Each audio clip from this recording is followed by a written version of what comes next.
welcome back to my channel. In this channel, I used to explain maths, science, English, social. So हम पढ़ रहे थे the Mughals and the Marathas of class 9th Kasib. तो हम of history 5th chapter, ये तो part 6 है, where we were discussing about, we have to discuss about Shivaji Maharaj Marathas administration. तो हम एडमिनिस्ट्रेशन स्टार्ट करते हैं बिना किसी देरी के. अगर से आप लोगों ने पार्ट 1, 2, 3, 4, 5 नहीं देखा तो जाके देख लीजिएगा, और मैं इसके नोट्स भी डाल दूँगी, वो भी देख लीजिएगा. तो let us start without wasting any time. तो the Shivaji had organized an efficient administrative system in the vast kingdom. इन्होंने बहुत अच्छा efficient एडमिनिस्ट्रेटिव सिस्टम रखा था इनके बहुत बड़े वाले किंगडम में. बहुत बड़ा था एक्चुअल में इनका kingdom. He had divided his kingdom into many provinces. इन्होंने अपने किंगडम को बहुत प्रोविंसेस मतलब पार्ट्स में डिवाइड करा था. They were called Swaraj and the Mughal areas.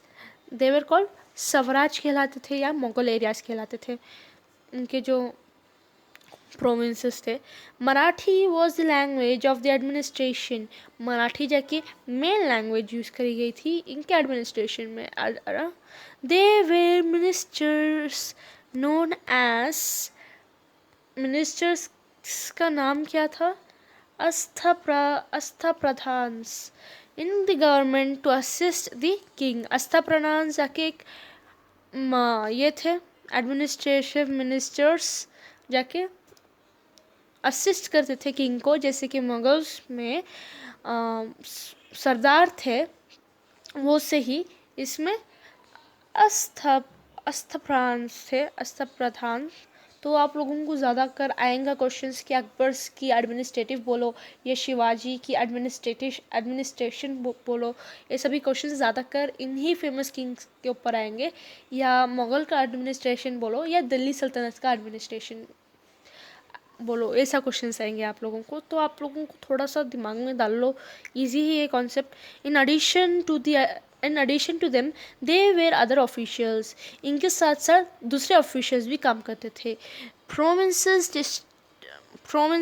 District, villages were administrative units. तो administrative units of Shivaji Maharaj period करके क्वेश्चन लिख लो. तो उसका आंसर आएगा प्रोविंस होते थे, डिस्ट्रिक्ट्स होते थे, विलेजेस होते थे, और उतने ही होते थे यार. तो revenue system, Shivaji system of revenue collection was ryotwari system. तो रयोतावरी सिस्टम मतलब फेमस था भाई. ऐसा रयोतावरी मतलब इन दी फेवरेबल ऑफ फार्मर्स. जैसे कि हमने पढ़ा कि औरंगज़ेब के जो एडमिनिस्ट्रेशन में जो फार्मर्स थे उनको बहुत कम ये देते थे, मतलब 1/3 ऑफ ये ले लेते भाई उनसे टैक्स.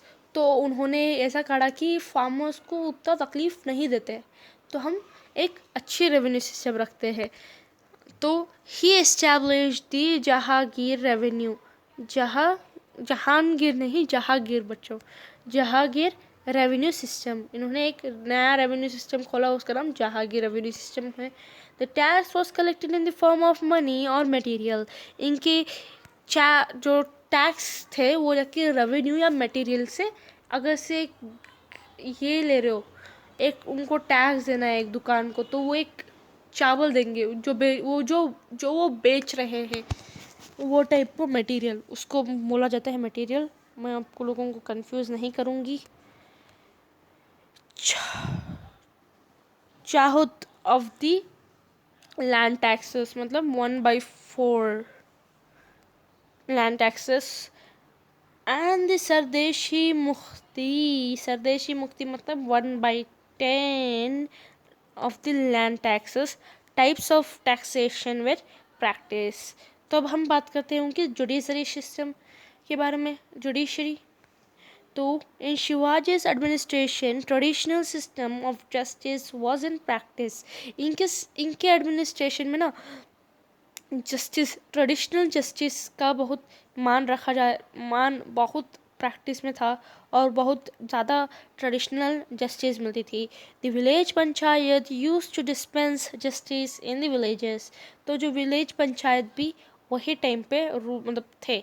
और द ब्राह्मण जज use to give the decision based on the smritis scriptures. जो ब्राह्मण जजेस थे वो जाके बेस्ड ऑन दी स्मृतिस जो स्क्रिप्चर्स थे उनके बेसिस पे देते थे. रिलीजियस बेसिक जस्टिस चलता था उनके जुडिशरी सिस्टम में. तो अब हम बात करते हैं उनकी आर्मी के बारे में. तो बाद में हम बात करेंगे दी success of Shivaji Maharaj. Army जल्दी जल्दी ख़त्म कर लेते बिकॉज हमें पता होना चाहिए ना कि कौन कौन शिवाजी के सक्सेसर थे. तो बहुत इंटरेस्टिंग टॉपिक है. पहले हम आर्मी जल्दी जल्दी ख़त्म कर लेते. तो the Marathas army had infantry, cavalry, elephant unit, cannon units. उनके पास मतलब बहुत सारे इक्विपमेंट्स थे. दे वेर इन फोर्ट्स इन रायगढ़ कहाँ पर है फिर भी पूछ रही हूँ. वो जाके विजयनगर में है.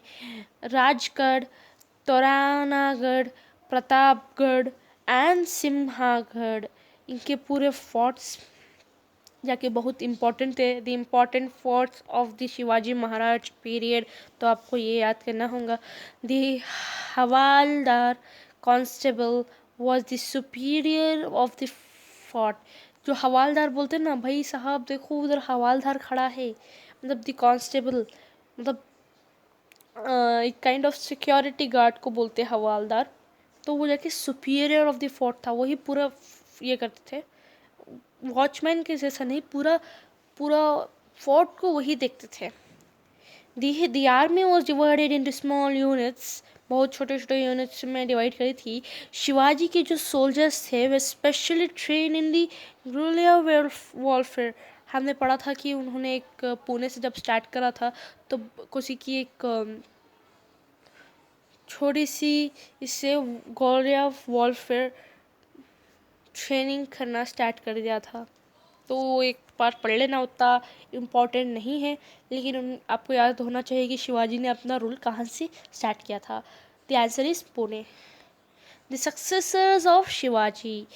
When Shivaji was on the deathbed, the quarrel arose between his wives Saibai and Sambhaji's mother, and this Soyarabai Sikre, Rajaram's mother.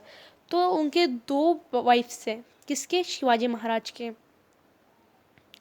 Shivaji Maharaj के दो मदर्स थे. उनके बीच में एक क्वारल हो गया था कि सांबाजी और सुबाई की एक मदर थी और सोयरबाई और सिकरे राजा राम्स मदर. तो इनके कितने बेटे थे शिवाजी राव के? साईबाई, मतलब टोटल 4 बच्चे थे इनके. जो ये लोग ना बीच में लड़ाई हो गई थी दो वाइफ्स के. Sambhaji by his strength conquered Maratha kingdom and began his rule. जो संभाजी थे जो बंद हो गए थे, औरंगजेब ने आगरा में उनको बंद कर दिया था प्रिजन में. तो वो क्या करे, वही उनके बेटे ने बहुत स्ट्रेंथ से मराठा किंगडम एंड को लिया, बहुत ज़्यादा ये करा और उनका रीन स्टार्ट किया. He lacked vision and wisdom. इन्होंने थोड़ी सी भूल से due to this instead of the protecting his kingdom, he himself became the victim of Aurangzeb's army. ये खुद से औरंगजेब आर्मी के अंदर आ गए और विक्टिम बन गए. His wife and young son Sahusu were captured. इनके संभाजी जो कि शिवाजी के बेटे थे, उनके वाइफ और उनकी बेटा, छोटा सा बेटा जाके कैप्चर हो गए थे by the Aurangzeb army. Thus Sambhaji step brother Rajaram became the royal representative of Shahu and took over the administration। इन्होंने ही अपना रॉयल्टी संभाली और अपने एडमिनिस्ट्रेशन को लेके गए। Rajaram fought against the Mughals and recaptured Gujarat, Malwa, Khandesh, Berar, other forts also. इन्होंने ही recapture करा उनके जो भी मुगल ने ले गए थे, इन्होंने ही खड़कियों के अगेंस्ट लड़ी। किसने लड़ा? राजाराम ने। Since Rajaram died in 17,000 C, his wife Tarabai Mohite made her 10-year-old son Shivaji II the king and ruled over the kingdom on his behalf.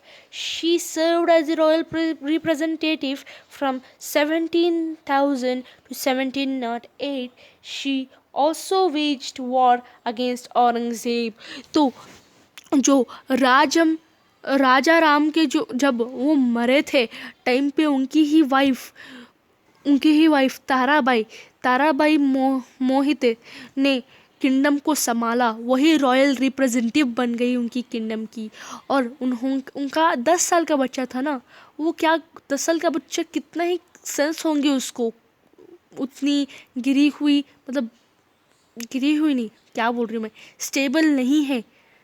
तब किंग मर चुका था और वो जो किंगडम स्टेबल नहीं थी टाइम पे, वो 10 साल के बच्चे को तो नहीं खड़ा देंगे ना, तुम रूल करो, जैसे बाबर के पिताजी ने उनको सभी किया था।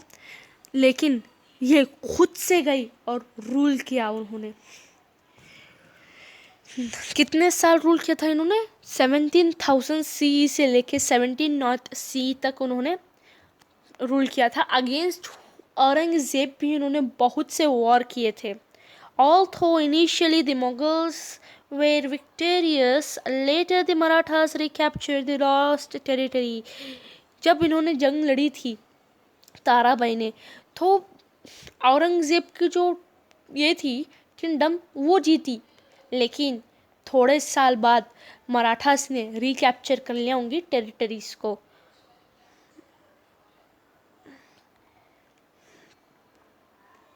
Aurangzeb's successor Bahadur Shah I released Sambhaji's son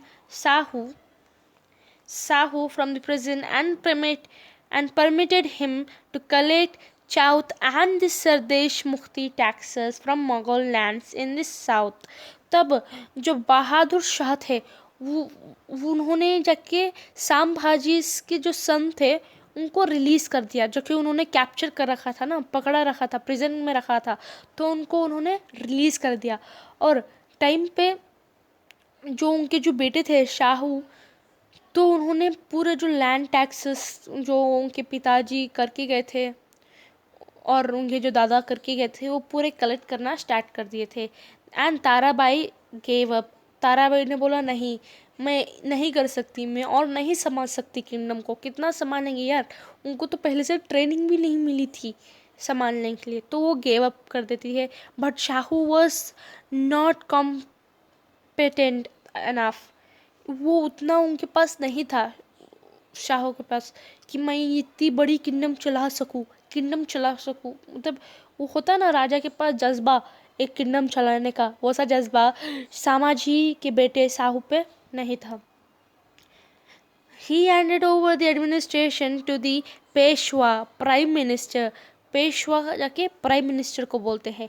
in this manner the Peshwa rule began in the Maratha kingdom. इसे ही इसमें उन्होंने बोला कि मैं एडमिनिस्ट्रेटिव मैं पेशवा को दे रहा हूँ, मैं पेशवा मतलब प्राइम मिनिस्टर, अब पेशवा ही चलाता है किंगडम, अब हमें नहीं होगा चलाने के लिए। टाइम पे मराठा के किंगडम में पेशवा रूल बिगैन हुआ। तो हम ये Peshwa rule Peshwa rule next video में बात करेंगे। और आज ये भी बहुत नेक्स्ट वीडियो होगा लास्ट, और उसके बाद होगा एक सोल्यूशन की वीडियो। वो सोल्यूशन की वीडियो में आप लोगों को ये पूरी वीडियो की सोल्यूशन बोल रही हूँ, ये चैप्टर की सोल्यूशन दे दूँगी मैं। If you don't forget to like the video, share the video, hit the bell icon and comment below कि आपको वीडियो कैसी लगी। और मुझे ये भी बोलना कि आपको क्या कौन से मिस्टेक्स दिखे और कौन सा टॉपिक समझ नहीं आया, मैं समझा दूँगी फिर भी वीडियो बना के। और आपके फ्रेंड्स को भी शेयर करना ना भूलेगा ताकि वो भी पढ़ सके ना यार। तो bye bye, thanks for watching and ऐसे ही वीडियोस के लिए सब्सक्राइब करके रख लेना यार, पढ़ाने के लिए। तो बाय बाय।